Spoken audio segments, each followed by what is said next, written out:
News 29 Maharashtra, तुमच्या आवाजाची, तुमच्या हक्काची बातमी. घाटंजीतील व्हॉट्सअप ग्रुपचा स्तुती उपक्रम.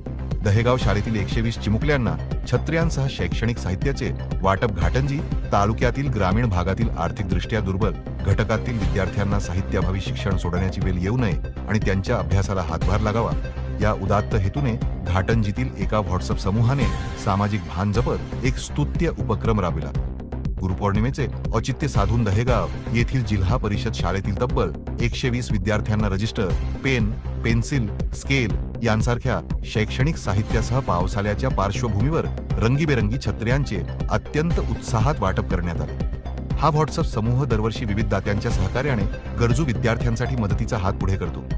यंदाच्या उपक्रमासाठी राम अग्रवाल, आशिष साखरकर, अमोल राऊत आणि घाटंजी येथील शिंपी समाज संघटनेने मोलाचे योगदान देऊन शैक्षणिक साहित्य उपलब्ध करून दिले. दहेगावचे सरपंच नरेंद्र ढवले यांच्या अध्यक्षतेखाली हा हृदयस्पर्शी कार्यक्रम पार पडला. कार्यक्रमाचे प्रास्ताविक करताना ज्येष्ठ पत्रकार सचिन कर्णेवार यांनी विद्यार्थ्यांच्या शैक्षणिक प्रगतीसाठी अभ्यासातील सातत्य किती महत्त्वाचे आहे हे अधोरेखित केले. विद्यार्थ्यांनी उपलब्ध संधींचा योग्य वापर करून समाजात सहकार्याची भावना जोपासावी असा सल्लाही त्यांनी दिला. तर पत्रकार अनंत नखाते यांनी गुरुपौर्णिमेचे औचित्य सांगत शिक्षणासोबतच उत्तम संस्कार आणि गुरुजनांप्रती आदराची भावना जपण्याचे आवाहन केले.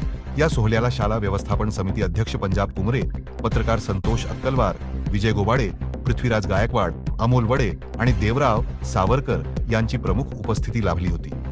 कार्यक्रम यशस्वी करण्यासाठी मुख्याध्यापक गजानन तुरी, शिक्षक अतुल भोयर, अर्चना कडू, श्याम शेंडे, रोहन दुल्लरवार, शेषराव वडे, गजानन बोंद्रे, विलास कठाणे आणि आयुष कर्णेवार यांनी विशेष परिश्रम घेतले.